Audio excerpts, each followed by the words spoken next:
अपना तबाह मत करना, भीख मांग के निर्वाह मत करना, केवल अपना गुलदस्ता सजाने को पूरा गुलिस्ता तबाह मत करना।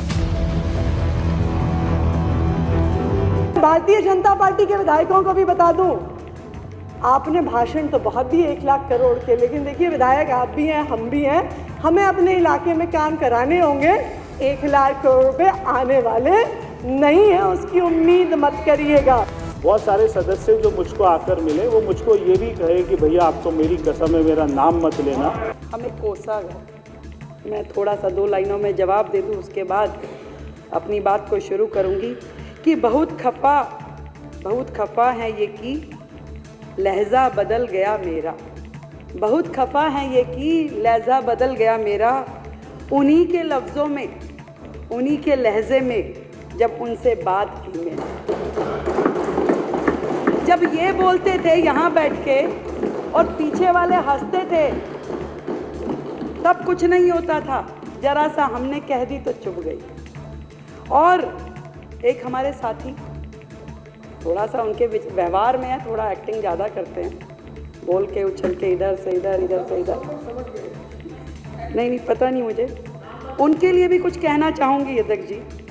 कभी दिन बदल जाते हैं, कभी जज्बात बदल जाते हैं, कभी दिन बदल जाते हैं, कभी जज्बात बदल जाते हैं, जीवन की राहों में जाने कितने रंग बदल जाते हैं, ऐसे ऐसे लोग भी होते हैं। पर बदकिस्मती उनकी स्वयं की है कि उनको विपक्ष में रहना उनकी किस्मत में है। यहाँ होते तो पक्ष में बैठते, विपक्ष में बैठना उनकी। और हमारी बहन आतिशी जी तो दिख नहीं रही, गई नहीं है वो। अरे आइए, अरे ऐसे पानी हाथ थोड़ा सा तसल्ली रखिए प्लीज। नहीं पानी पीना ठीक है भाई, पानी पी के जवाब लेंगे।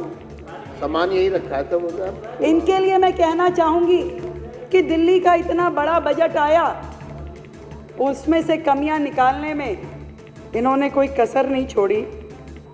इनके लिए कह सकती हूँ कि स्वाभिमान अपना तबाह मत करना, स्वाभिमान अपना तबाह मत करना, भीख मांग के निर्वाह मत करना, केवल अपना गुलदस्ता सजाने को पूरा गुलिस्ता तबाह मत करना।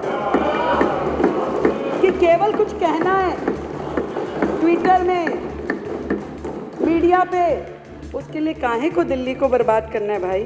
दिल्ली अपनी है, आपका और हमारा सबका दायित्व है दिल्ली को विकसित दिल्ली में परिवर्तित करना। गोपाल राय जी ने तो कहा कि भी जहाँ तक हमने छोड़ा उसको आगे बढ़ाओ। अब बढ़ाने के लिए आपको अपनी विधानसभा भी करनी होगी और बाकियों को भी करनी होगी।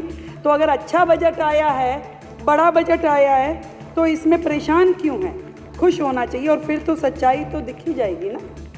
आप ही ने तो कहा 2 महीने में, 6 महीने में सब कुछ दिख जाएगा, स्पष्ट दिख जाएगा कि 1 लाख करोड़ कहाँ से आया, कैसे आया। पर बता देती हूँ, फिर भी क्या है, सदन में हम सारे एक ही परिवार के लोग हैं, सबका एक ही ध्येय है कि दिल्ली को आगे बढ़ाना है। आएगा 1 लाख करोड़। और आपको बताइए, हो सकता है कि केंद्र की सहायता की जरूरत ही ना पड़े, क्योंकि जितनी लीकेजेस पिछली सरकार ने इस सिस्टम में की थी, वो लीकेजेस भी बंद हो जाएगी तो दिल्ली का पूरा काम हो जाएगा। जितनी लीकेजेस इन्होंने कर रखी थी, सारी की सारी पाइपलाइन,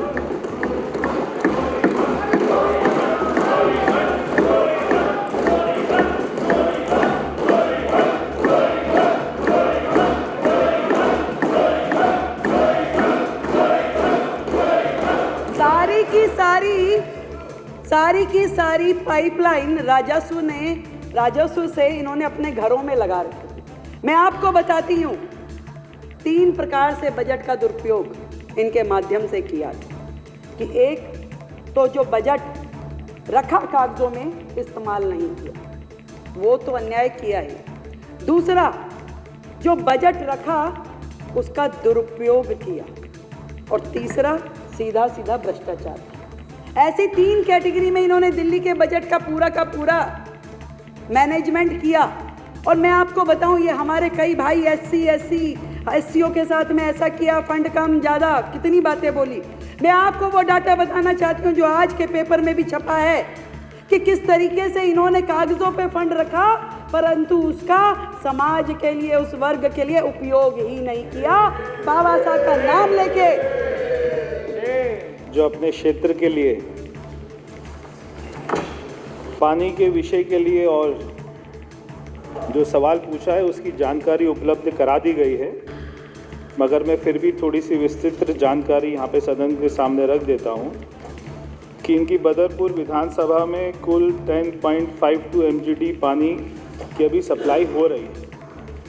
हमने आज सुबह भी अध्यक्ष जी 9:30 बजे के करीब में हमारे जल बोर्ड के अधिकारियों के साथ में समर एक्शन प्लान को लेके और हमने उनसे विस्तृत बात करी, मगर ये जो विपक्ष के लोग हैं ये पिछले 10 साल से सत्ता में थे, मगर आज इन्हीं के सारे सदस्य पानी नहीं है और सीवर लाइन ठीक नहीं है, ये इसके बारे में सवाल उठा रहे हैं। तो इनमें से बहुत सारे सदस्य मुझे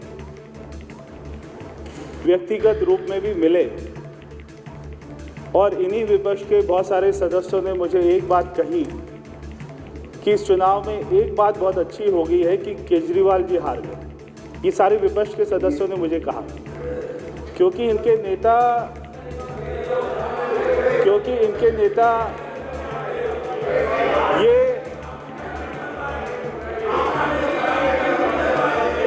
ये सारे सदस्य इतना खुश हैं इस बात से कि इनके मुख्यमंत्री इनको पानी नहीं दे पाए। नहीं तो मैंने ये सारे सदस्य इस बात से इतना खुश हैं कि इनके मुख्यमंत्री रहे, इनको पानी नहीं दे पाए, कोई भी व्यवस्था नहीं कर पाए। एक मिनट और यहाँ तक कि तो पता लगे पॉइंट ऑफ ऑर्डर तो जब आएगा। सारे सदस्यों ने ये भी कहा कि हमको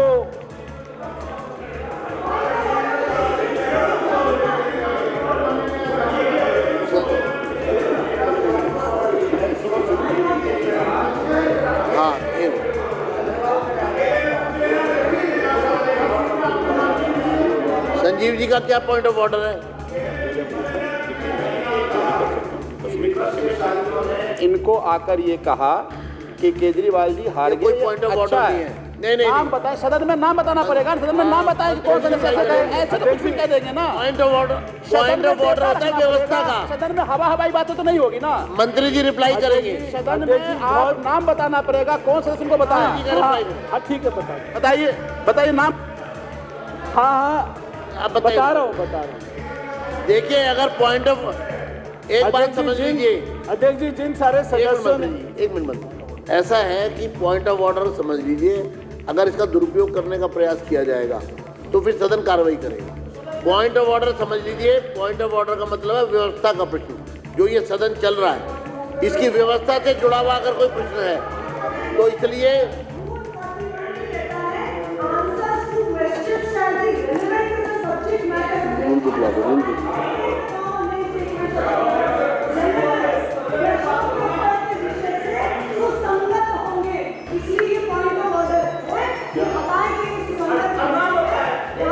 एक मिनट, आप मंत्री जी आप रिप्लाई करिए। मेरे को रिप्लाई करिए।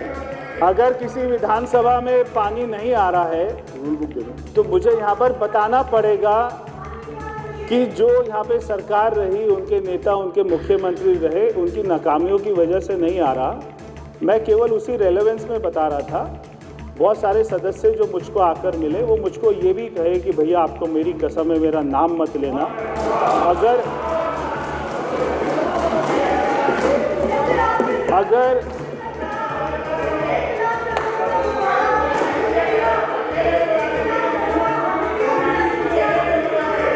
अगर मैं नाम लूंगा,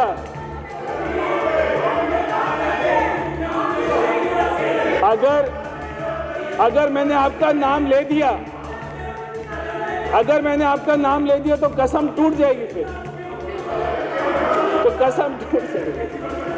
तो देखो कसम टूटती है।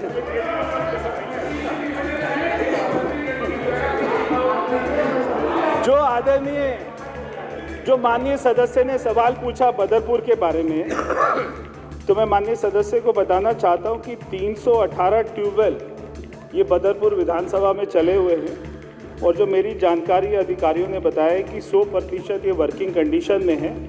अगर आपको लगता है कि कोई भी अगर काम नहीं कर रहा, ख़राब है, तो उसकी जानकारी हमें उपलब्ध कराइए।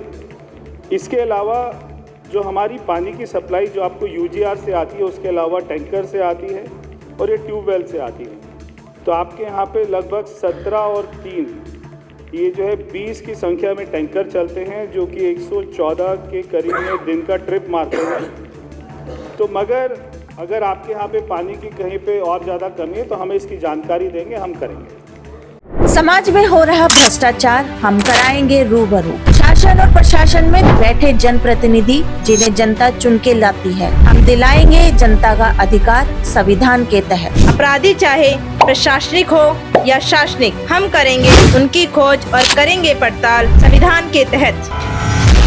सबके लिए समान, सबके लिए बराबर।